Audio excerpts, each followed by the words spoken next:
저희가 사도 바울 시리즈 세상을 뒤흔든 사람 지난 12주 동안 저희가 말씀을 전했는데요. 4주 동안은 우리 교구 목사님들께서 준비를 잘 해주셔서 은혜 가운데에서 말씀을 나눴고, 오늘 제가 마무리를 하도록 하겠습니다. 그리고 다음 주에 집회 후에 9월 마지막 주부터 새로운 시리즈를 하게 됩니다. 오늘 마무리는 결승선을 향하여 Towards the Finish Line 이라고 하는 말씀입니다. 우리 옆에 계신 분들과 함께 다시 한번 이렇게 인사했으면 좋겠어요. 당신의 피니시 라인은 어디입니까? 이렇게 물어볼까요?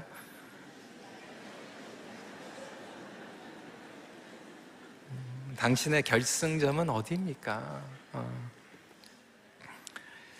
정확한 결승점을 알아야 온전한 경주를 할 수 있습니다. 이 세상에 성공하는 사람들도 항상 이야기하는 것이 뭐냐면, 어떤 일을 시작할 때 항상 그 끝을 바라보고 시작해야 된다.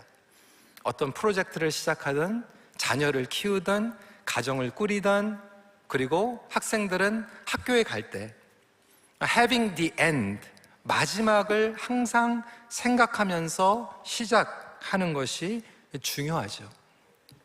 그런데 문제는 세상을 살아가면서 자기가 열심히 달려가고는 있는데 이 피니시 라인이 어딘지 모르고 달려가는 사람들이 있습니다. 그러다 보니까 혼돈과 불확실함 그리고 불안 가운데 좌지우지하면서 살아가게 되는 것이죠. 아주 오래전의 일이에요. 시골에서 평생 자란 할머니가 이제 딸이 일찍이 미국 사는 청년을 만나서 미국으로 이민을 간 거예요. 딸이 너무나도 궁금하기도 하고 미국에서 어떻게 살고 있는지 가보기도 싶고, 그래서 딸이 비행기 표를 보낸 거예요. 평생 시골에만 살다가 이제 비행기라고 하는 것을 처음 타니까 기대가 됐어요. 근데 그때는 인천공항이 아니라 김포공항에서 비행기를 탔는데 10시간을 넘게 미국으로 가야 되는 거예요. 각오를 하고 딱 비행기를 탔는데 보니까 앞자리에 이 비즈니스석이라고 하는 아주 편하게 누워서 갈 수 있는 자리들이 텅텅 비어 있는 거예요. 잘 됐다. 저기 먼저 앉아가지고 가면 되겠다. 그래서 이제 탔는데 승무원이 와가지고 할머니 여기 앉으시면 안 돼요. 저기 뒤로 가셔야 돼요. 그러니까 할머니가 화가 났어요. 당신은 집에 어른도 없냐? 위아래도 없냐? 내가 어른인데, 그리고 내가 앞에 타가지고 편하게 가야지. 뒷좌석에 가가지고 타는 게 말이 안 되지 않냐? 그러니까 여러분, 911 전에는요, 비행기 안에 이렇게 보안관들도 없었거든요. 승무원들이 와가지고, 매니저가 와가지고 계속 얘기를 하는데 막무가내인 거예요. 어떻게 할 수가 없는 거죠. 그래서 이제 비행기가 떠나야 되는데 자꾸 지연이 되고 있는 거예요. 그러자 뒤에 있는 한 신사가 여기 와가지고 할머니에게 귓속말을 하는 거예요. 무슨 말을 했는지 모르겠는데 그 말이 끝나자마자 갑자기 할머니가 짐을 싸가지고 뒷좌석으로 가는 거예요.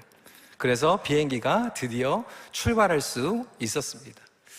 이 승무원들이 궁금했어요. 도대체 무슨 말을 했기에 저 할머니가 그렇게 급하게 뒤로 뛰어갔을까? 그러니까 그 신사분이 웃으면서 이렇게 얘기한 거예요. 할머니, 여기 앞에 앉아 있으면 이따가 중국에다 떨어뜨리고 가는 거예요. 뒤에 가는 사람들만 미국 갈 수 있어요. 그래서 이 할머니가 그 때문에 이제 뒷좌석으로 갔다라고 하는 말도 안 되는 농담입니다. 근데 여러분, 우리가 자신이 어디로 가는지, 파이널 데스티네이션, 피니시 라인이 어딘지 모르고 가게 되면 이렇게 누가 한마디 쏙 하는 가운데 방향이 바뀌고 위치가 바뀌고 좌지우지하는 인생들이 얼마나 많이 있습니까? 나름대로 신념을 가지고 살아가다가도 어려운 문제, 고난, 실패, 좌절 가운데에서 우리의 마음은 흔들리게 되고 방향을 잃어버리게 되는 것이죠. 제가 초반에 여러분들의 최종 결승선은 어디인지 물어봤습니다. 여러분, 결승점이 어디 있는지 알아야지 제대로 살아갈 거 아니에요. 그런데 제가 많은 가정들에게 물어봅니다. 당신의 피니시 라인은 무엇입니까? 한 번도 얘기 안 해봤다는 거예요. 그러니까 평생 같이 살아가는 룸메이트인 부부하고도 이 피니시 라인, 우리는 어디까지 가야 되는가 모르고 하는 거죠. 많은 청년들은 내가 이번 학기에 A 받아야지, 패스해야지, 졸업해야지. 물론 그것도 나름대로 한 일막의 피니시 라인이 될 수는 있겠지만 그것이 인생 전체의 피니시 라인은 아니잖아요. 어떤 분들은 내가 리타이어 할 때 돈 많이 모아가지고 몰개지 다 페이업하고 RRSP 해가지고 이제 어떻게든지 평생 편하게 먹고 사는 게 나의 피니시 라인이다. 나는 자식들 잘 키워가지고 결혼 시집장가 보내고 그리고 손주들 보면서 아프지 않게 자식들에게 부담 주지 않게 하는 것이 나는 피니시 라인이다. 이거 집 하나 있는 거 잘 지켜가지고 우리 자녀들에게 물려주는 게 피니시 라인이다. 여러분들의 피니시 라인은 그것입니까?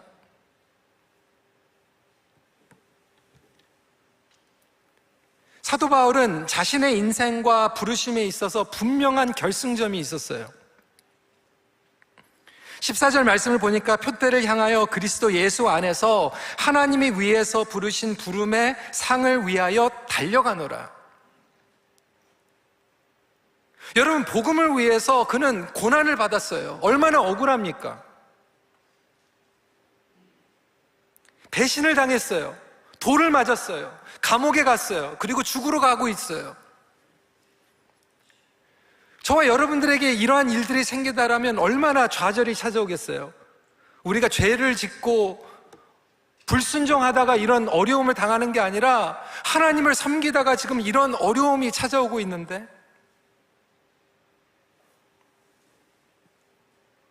그런데도 불구하고 그가 끝까지 달려갈 수 있었던 것은 저와 여러분 세상에서 붙잡고 있는 피니시 라인이 아닌 또 다른 차원의 피니시 라인을 가지고 달려갔기 때문이죠. 세상의 성공과 안위와 인정받는 것, 그리고 목표, 그런 다른 차원의 결승점을 가지고 있었다라고 하는 거예요.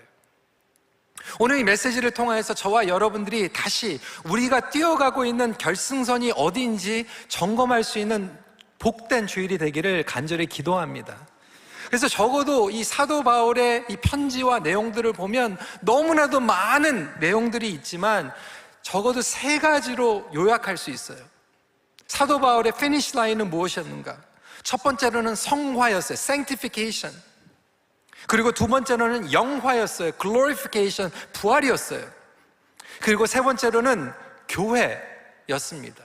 이 3가지에 대해서 함께 말씀을 나누고자 합니다. 첫 번째로 성화예요. 성화는 뭐냐면 I에서 Christ로 바뀌는 거예요.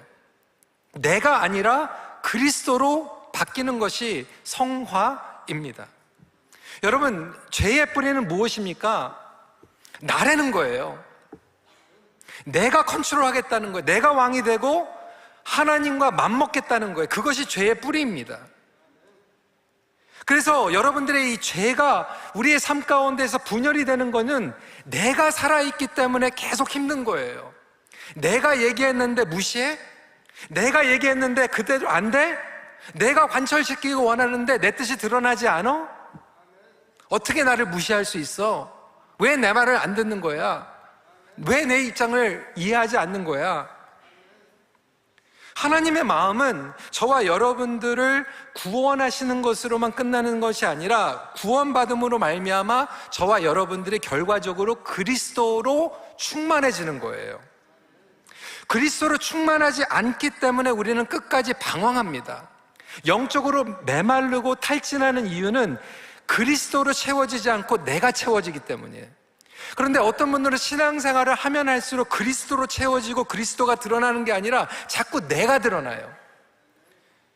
그러니까 가정에서도 한 몸이 되려면 내가 죽어야 되는데 자꾸 내가 사니까 분열이 일어나는 거예요. 불화가 일어나는 거예요. 사도 바울은 단순히 천국 가는 구원에 대해서 결승선이라고 여기지 않았어요. 그는 구원받는 것으로 끝나는 것이 아니라 내 안에서 그리스도가 드러나고 내 안에서 그리스도로 충만해지고 내가 그리스도를 더 알아가고 그리스도를 사랑하는 것. 우리 자녀들에게도 그것이 피니시 라인이 돼야 되지 않겠습니까? 어거스틴 히포는 이렇게 얘기했어요. 하나님을 위하여 우리는 창조되었으며 우리의 영혼은 그분 안에서 안식을 찾기 전에는 절대로 평안을 얻지 못하게 되어 있다. 그러니까 사실 저와 여러분들이 자꾸 불만족스럽고 평안이 없는 이유는요, 예수 그리스도가 살아야 되는데 예수 그리스도가 사는 게 아니라 자꾸 내가 살아나기 때문이에요. 나의 입장, 나의 주장, 내가 원하는 것. 그러니까 가정에서도 내가 원하는 게 안 되니까 불행한 거잖아요. 교회 와서도 내 입맛대로 안 되니까 힘든 거잖아요. 그리스도를 깊이 알아가기 위해서는 우선적으로 그분을 구주로 영접해야 합니다. 하지만 거기서 끝나는 것이 아니라 지속적으로 그 관계를 가꿔 나가야 되는 것이죠. 관계가 시작되었다고 해서 그리스도를 저절로 알아가는 것은 아니에요. 알리스터 맥클스는 이렇게 얘기했어요. 그리스도를 안다는 것은 저절로 되는 일이 아니다. 그것은 선물이다. 그러므로 받아야 한다. 그것은 씨앗이다. 그러므로 장성한 분량까지 자라 결실을 이루려면 심어야 한다. 특권적 관계다. 그러므로 절대 당연시하지 말고 소중히 가꿔야 한다. 그래서 여러분, 사도 바울은 매일 자신을 십자가에 못 박았어요. 저와 여러분들이 매일 오늘도 십자가에 못 박지 않으면 내 안에서 오늘 그리스도가 드러나지 않고 내가 드러나는 거예요. 그래서 사도 바울은 계속해서 오늘 본문에 나타나지 않지만 2절과 3절에서 육체를 나는 신뢰하지 않겠다. 육체를 신뢰하는 것은 2절에 보니까 몸을 상해하는 것과 마찬가지다. 여기에서 헬라어로 카타토멘이라고 하는 단어를 쓰고 있어요. 그런데 진정이 저와 여러분들이 예수 그리스도를 의지하면 영적인 할례를 받게 되는데 페리토메, 대조되는 이야기를 하고 있는 거죠. 카타토멘, 페리토멘, 돌림자잖아요. 일부러 쓴 거예요. 아리랑 쓰리랑 이런 것처럼 기억나기 쉽게 라임으로 해가지고 얘기하는 거예요. 육체적인 자랑거리가 영적으로 수치거리다, 지금 얘기하고 있는 거예요. 바울은 인생에 세속적으로 육체적으로 자랑거리가 많았어요. 인간적으로 얘기하면 최고의 학문, 최고의 학교 나왔어요. 최고로 어려운 제자훈련 받았어요. 열심으로 얘기하면 교회에서 희생했어요. 헌신했어요. 다 바쳤어요. 의로운 사람으로 얘기하면 거룩했어요. 저와 여러분들이 사실 교회 안에서 자랑하는 게 그게 아니에요? 나 제자훈련 많이 받았고 헌신 많이 했고 그리고 나 거룩하게 살았다. 그러니까 나 인정해줘. 그것을 통해서 우리는 끊임없이 나를 증명하고 싶고 드러내고 싶잖아요. 그런데 사도 바울은 그걸로 얘기하면 자기도 말할 것이 많지만 그 모든 것들을 예수 그리스도와 비교해 보니까 배설물과 같다는 거예요. 5절 6절이에요. 나는 8일 만에 할례를 받고 이스라엘 족속이요 베냐민 지파요 히브리인 중에 히브리인이요 율법으로는 바리새인이요 열심으로는 교회를 박해하고 율법의 의로는 흠이 없는 자라. 사도 바울 앞에서 여러분 자랑할 수 있으면 한번 나와보세요. 그렇게 자랑거리가 많은 최고의 모든 것들을 가지고 탁월함 가운데 있었는데도 불구하고 그 모든 것들을 예수 그리스도를 보니까 아무것도 아니라는 거예요. 여러분, 성화의 기준은 바로 그거예요. 내가 공부 많이 했어, 열심히 많이 섬겼어, 거룩해, 그게 성화의 기준이 아니라 그렇게 했는데도 보다 보니까 그거와 비교했을 땐 예수님이 더 귀해. 예수님을 알아가니까 예수님이 더 드러나길 원해. 나는 죽어도 예수님이 드러나길 원해 라고 고백하는 것이 바로 성화의 기준인 줄 믿으시기 바랍니다. 이생의 자랑거리, 그것이 나쁜 거 아니라는 거예요. 여러분, 공부하고 열심히 살아가고 자녀들 뒷바라지하고 자녀들 또 이 세상에서 제대로 살아갈 수 있도록 도와주고 그거 다 해줬는데도 불구하고 그 안에서 예수 그리스도가 남지 않으면 잘못된 길로 간 거잖아요. 피니시 라인과는 상관없이 간 거잖아요. 여러분들이 인생을 평가할 때 여러분 자녀들이 어떻게 평가할까요? 우리 교우들이 여러분 평가할 때 무엇 얘기를 할까요?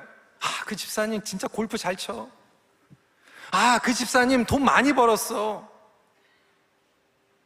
그걸로 끝날 거예요? 그분은 정말 예수님 사랑했던 분이야. 그분을 통해서 나는 예수님 사랑을 경험했어. 그분을 보면 예수님의 성품이 생각이 나.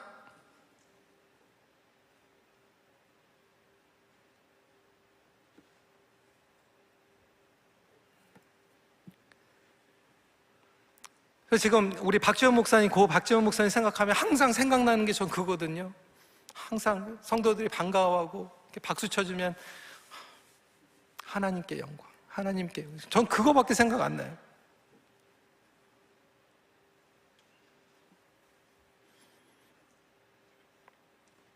반대로 어떤 분은 목회자 자녀인데 아버지 돌아가시고 나서 그 마음에 그 남아있는 거 그거 아버지가 그렇게 집에서 때린 거. 여러분 자녀들에게 어떤 거를 남기고 가겠어요? 여러분을 남기고 가겠어요? 상처를 남기고 가겠어요? 재산을 남기고 가겠어요? 그리스도를 남기고 가겠어요? 7절, 8절 말씀입니다. 그러나 무엇이든지 내게 유익하던 것을 내가 그리스도를 위하여 다 해로 여길 뿐더러 또한 모든 것을 해로 여김은 내 주 그리스도 예수를 아는 지식이 가장 고상하기 때문이라. 내가 그를 위하여 모든 것을 잃어버리고 배설물로 여김은 그리스도를 얻고. 사도 바울은 빌립보서를 통해서 계속해서 이 배설물 얘기를 하는 게 뭐냐면 개들이 배설물을 좋아하기 때문이거든요. 죄송한 표현이지만 개들을 육체에 속한 사람들, 그러니까 교회에서 신앙생활을 하는데도 그리스도의 이름을 위해서 하는 게 아니라 자기의 이름을 위해서 하는 것, 그게 육체적인 사람이라는 거예요. 그리스도의 영광을 위해서가 아니라 내가 영광을 받기 위해서 하는 것, 내 열심, 나의 의를 드러내려고 하는 것. 그래서 예수님을 닮아간다라고 하는 것은, 성화의 기준은 결국 그거예요. 내 의, 율법이 아니라 그 사람을 통해서 그리스도가 얼마만큼 보여지고 있는가, 그 사람을 통해서 예수 그리스도가 증거되고 있는가. 그래서 사도 바울은 섬김과 희생, 사랑, 용서를 은혜로 시작했다가 나로 끝나지 말라는 거야. 나로 끝나지 말라. 여러분 가정에서도 여러분이 남는 게 아니라 그리스도가 남으시길 주님의 이름으로 축원합니다. 우리 교회에서도 그거 하는 거예요. 내가 남기 위해서, 노희성 목사 암흑의 직분 내가 남기 위해서 하는 게 아니라 그리스도가 남기 위해서. 두 번째로 영화입니다. 사도 바울은 부활을 바라보면서 뛰어갔어요. present suffering에서 future glory로 바뀌어야 합니다. 10절과 11절 말씀이에요. 내가 그리스도와 그 부활의 권능과 그 고난의 참여함을 알고자 하여 그의 죽으심을 본받아 어떻게 해서든지 죽은 자 가운데서 부활에 이르려 하노니. 여러분 인생 힘들지 않습니까? suffering 얼마나 많이 있어요. 믿음으로 살아가는데 얼마나 힘듭니까? 대강 살아가도 힘들잖아요. 그런데 믿음을 가지고 살아간다라고 하는 건 더 힘들어요. 서퍼링이 찾아와요. 말씀드린 것 같이 죄를 짓고 불순종하다가 어려운 거는 이해하겠는데 믿음 생활하다가 어렵잖아요. 사도 바울이 믿음 생활하다가 고난이 찾아왔거든요. 우리 주위에 힘든 성도님들 얼마나 많이 있습니까? 그런데 여러분, 하나님께서는 여러분들의 고난 그거 아파하세요. 함께 해주세요. 그리고 그것을 승리할 수 있도록 힘을 주시는데, 여러분 잘 조심해서 들으세요. 그럼에도 불구하고 우리의 결승선은 현재 고난을 해결하는 게 아니에요. 여러분 고난을 해결해도요 또 다른 고난이 찾아오잖아요. 문제를 해결했는데 또 다른 문제가 찾아오잖아요. 아니에요? 이 인생을 살아가는 동안은 고난과 문제의 연속이에요. 그래서 그 고난에 집착하면 끝이 없고 헤어나오지 못해요. 나는 왜 그럴까? 우리 가족에겐 왜 이런 일이 생길까? 나는 왜 이런 사고를 당할까? 믿음의 대가가 이건가? 내가 열심히 섬겼더니 그 대가가 이것뿐입니까, 하나님? 얼마나 좌절됩니까? 실망됩니까? What's the point? I wanna walk away. 그런 성도도 굉장히 많이 봤어요. 사도 바울은 복음 때문에 감옥에 가고 돌을 맞고 지금 순교하는 자리로 가는데 그것에 연연하지 않았어요. 아팠어요. 힘들었어요. 고생했어요. 그럼에도 불구하고 거기에 연연하지 않고 스탁하지 않았어요. 왜 그럴까요? 그는 장차 영광의 부활을 바라봤어요. 저와 여러분들에게도 future glory를 바라볼 수 있는 믿음과 힘이 있기를 간절히 기도합니다. 여러분 부활을 믿으세요? 정말 부활을 믿고 있습니까? 우린 부활을 믿는다고 할 때 장례식에서 부활절 때 아멘해요.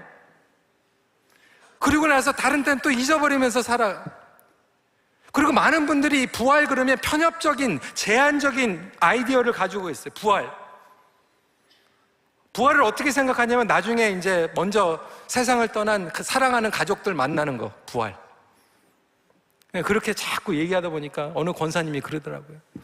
목사님, 지금도 지긋지긋한데 영원토록 같이, 나 부활 안 할래요.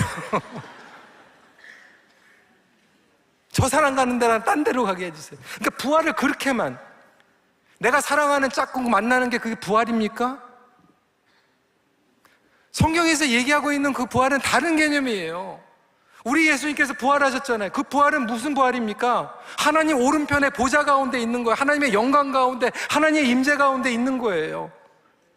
우주 만물을 다스리는 가운데에서, 그 예배 가운데에서, 절정 가운데 그 영광을 맛보며 하나님의 얼굴을 바라보는 게 부활인 줄 믿으시기 바랍니다. 그러니까 우리 부활하면 그거 하는 거예요. 잃어버렸던 뭐 찾아가지고 그 이상이라는 거예요. 예, 여러분, 예수 그리스도를 통해서 저와 여러분들에게 이미 부활의 약속을 주신 줄 믿으시기 바랍니다. 그래서 그 부활을 믿고 살아가는 건 무엇인가? 당장 오늘부터 그 부활을 맛보고 일어나는 거예요. 오늘 부활은 무엇입니까? 내가 영원토록 예수 그리스도 안에서 부활할 걸 믿고 미리 용서받고 앞당겨서 미리 자유함을 누리고 과거의 저주에서 벗어나가지고 미리 회복을 경험하고 옛 습관과 패턴에서 벗어나서 새로운 생각과 새로운 마음을 얻고, 지금 현재의 고난은 make sense가 안 되지만, 이해가 안 되지만 그래도 어떻게든지 나중에는 예수 그리스도를 대면하고 하나님께서 그 모든 것들을 이해해 주실 거야. 그래서 훌훌 떨어버리고 지금은 답이 없지만 일어날 수 있는 것이 부활의 능력인 줄 믿으시기 바랍니다. 그러니까 그 영광을 맛보면서 지금 살아가는 게 부활이에요. 그래서 사도 바울은 그런 어려운 가운데서 파이널 라인이, 내가 복음 전했더니 전도왕 상 받고 인정받고 나중에 교주가 되고 그게 아니었잖아요. 그래서 감옥 가고 순교하는데도 갈 수 있었던 거, 피니시 라인은 부활이었어요. 영광이었어요. 저와 여러분들에게도 지금 present suffering이 아니라 future glory가 피니시 라인이 되기를 간절히 기도합니다. 제가 브라질 가기 전에 우리 선교사님들 너무 다들 귀하지만 우리 정필수 권사님이 지금 암 말기에 계세요. 우리 목회자들과 함께 이제 제가 선교 가기 전에 혹시 몰라서 이제 신방을 하려고 했는데 갑자기 급하게 병원에 가셔가지고 신방을 못하고 선교지를 가서 마음에 좀 무겁기도 하고 하나님께 기도하면서 그런 시간을 보냈는데, 갔다 와서 이제 제가 그저께 권사님을 뵀어요. 많이 마르시고 여위시고 식사도 못하시고 어려우신데 저를 보니까 권사님께서 너무 환하게 웃어주시는 거예요. 근데 두 가지 말씀을 하시더라고요. 목사님 고마워요.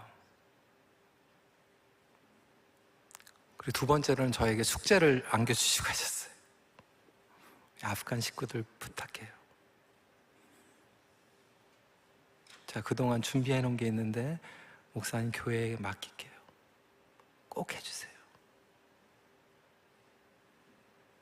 그 마지막 순간까지 그 피니시 라인이 내 이 세상에서 어떻게 살아가는 그게 아니더라. 하나님께서 주신 피니시 라인. 지금 내가 원했던 것이 안 될 수도 있고요, 실패할 수도 있고 무너질 수도 있지만, 그게 피니시 라인이면 우리는 다 내려놓고 털털 알고 실패한 사람인 것 같지만, 우리 피니시 라인은 그게 아니잖아요. 부활이 있잖아요. 영광이 있잖아요. 그래서 지금 이해할 수 없을지라도 언젠가는 대면하게 될 예수 그리스도의 그 얼굴, 영광의 약속.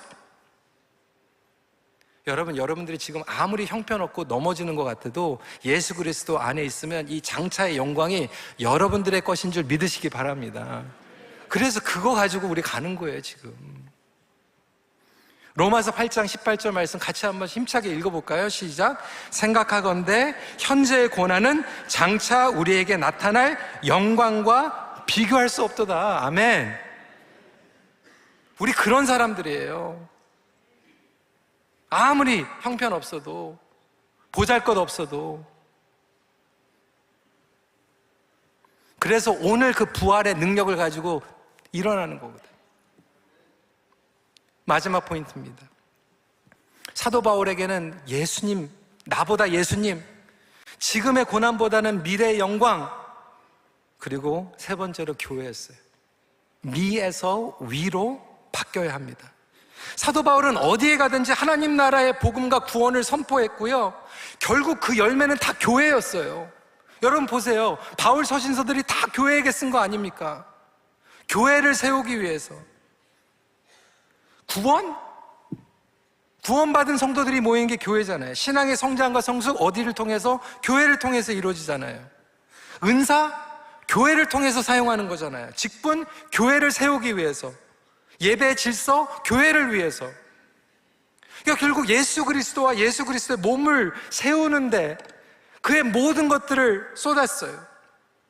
근데 오늘날 우리는 예배, 헌신, 나 중심의 예배가 되는 경우들이 얼마나 많아요. 내가 내 입맛에 맞는 예배, 내 입맛에 맞는 내용, 내가 선호하는 사역. 그러니까 다 미미미미 하는 거예요. 미미미미. 그러니까 끝도 없어요. 열심히 있는데 내 주관적인 열심이에요. 다 나의 필요를 위한, 나의 입장을 위한 사역이에요. 소신이 있는데 나를 위한 소신이에요. 내 확신이라는 거예요. 여러분, 사도 바울만큼 확신이 있는 사람 없었어요. 사도 바울과 같이 정말로 정면 돌파한 사람 없어요. 그런데도 불구하고 어려운 일이 있거나 복잡한 이슈가 있으면 항상 교회로 가서 보고했어요. 소통했어요. 함께 움직였어요. 늘 공동체를 위해서. 오늘날 선교사님들 가운데서도, 그리고 사역 가운데서도 자기 주장 고집대로, 근데 공동체와는 전혀 상관이 없이 개인 플레이로.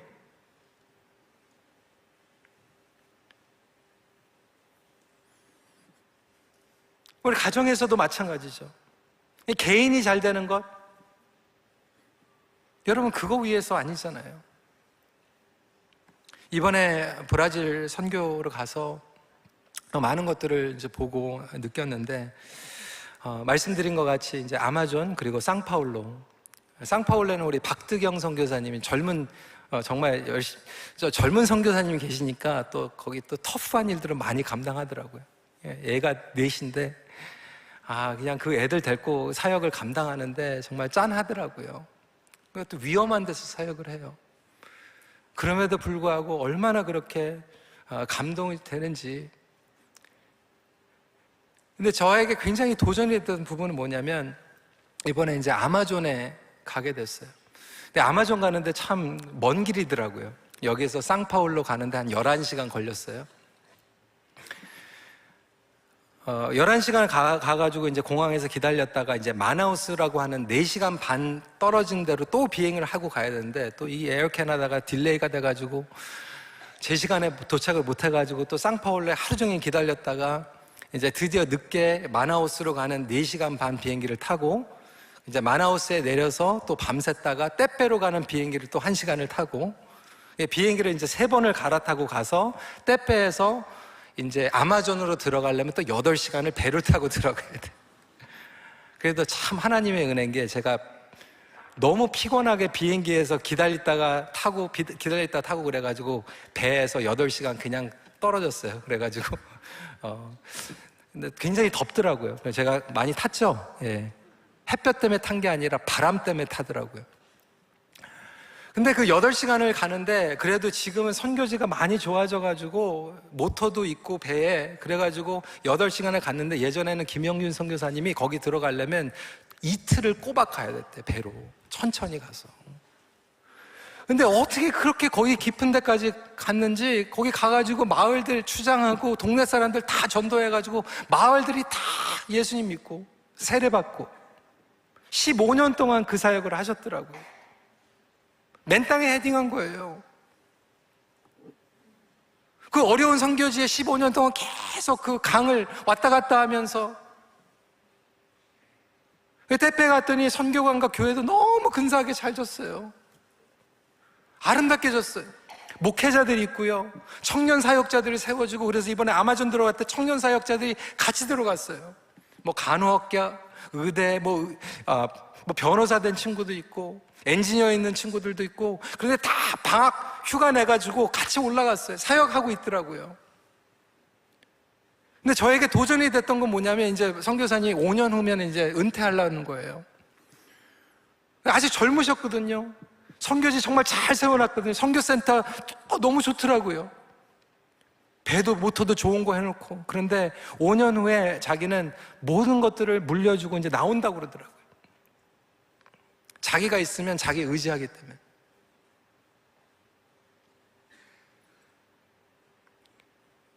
미가 아니라 위예요. 교회를 세우는 거죠.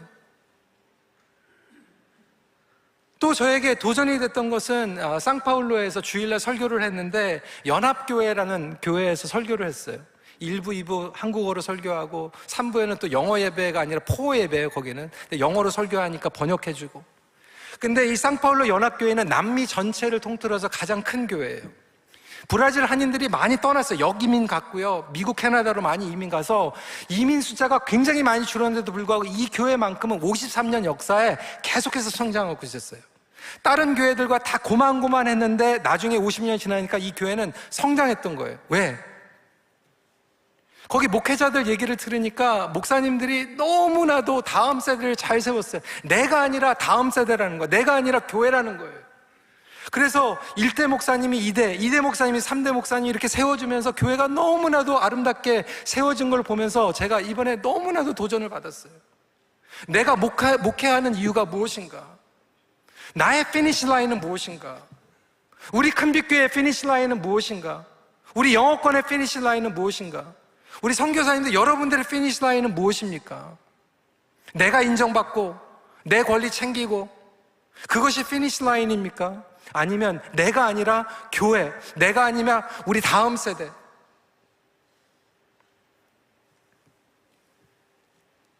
여러분 히스기야 왕 보세요. 그때 좋았거든요. 그런데 그 다음 세대에 하나님의 심판이 온다라고 걸 알았는데 히스기야가 뭐라고 그랬어요? 나 살아있을 때 아니니까 다행이다.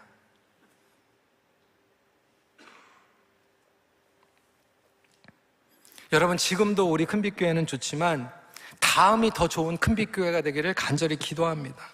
그래서 내가 아니라 위예요. 미가 아니라 위. 사람을 세우고 교회를 세우고, 이것은 결코 쉬운 일이 아니에요. 가정에서도 이게 안 되잖아요. 자꾸 우리 배우자에게 미미미미 나한테 맞춰달라는 거잖아요. 내가 포기가 안 돼서 힘든 거잖아요. 가정에서도 이게 안 되는데, 자녀들에게도 이게 안 되는데 교회에서 어떻게 가능합니까? 방법은 딱 하나예요. 뒤집어지는 거예요. 제가 예전에도 말씀드렸지만 이 미가 M이 뒤집어지면 어떻게 되죠? 위가 되잖아요. 그러니까 내가 뒤집어져야지 위가 되는 거예요. 결론입니다. 바울은 세상을 뒤흔드는 데 쓰임을 받았는데 그 비결은 그가 먼저 매일 뒤집어졌어요. 자기가 뒤집어지다 보니까 성화를 경험하게 되고 영화를 바라보게 되고, 그리고 고난의 문제, 달리 보이게. 그 15절의 결론이에요. 같이 한번 읽어볼까요? 시작. 그러므로 누구든지 우리 온전히 이룬 자들은 이렇게 생각할지니 만일 어떤 일에 너희가 달리 생각하면 하나님이 이것도 너희에게 나타내시라. 우리에게 주신 놀라운 부르심, 그 결승선까지 잘 달려갈 수 있는 저와 여러분들이 되시길 소원합니다. 우리 큰빛교회가 이 피니시 라인을 향해서 달려가는 성도들이 모인 공동체가 되면 좋겠어요. 말씀을 마무리합니다. 변화는 내가 먼저 뒤집어질 때 시작됩니다.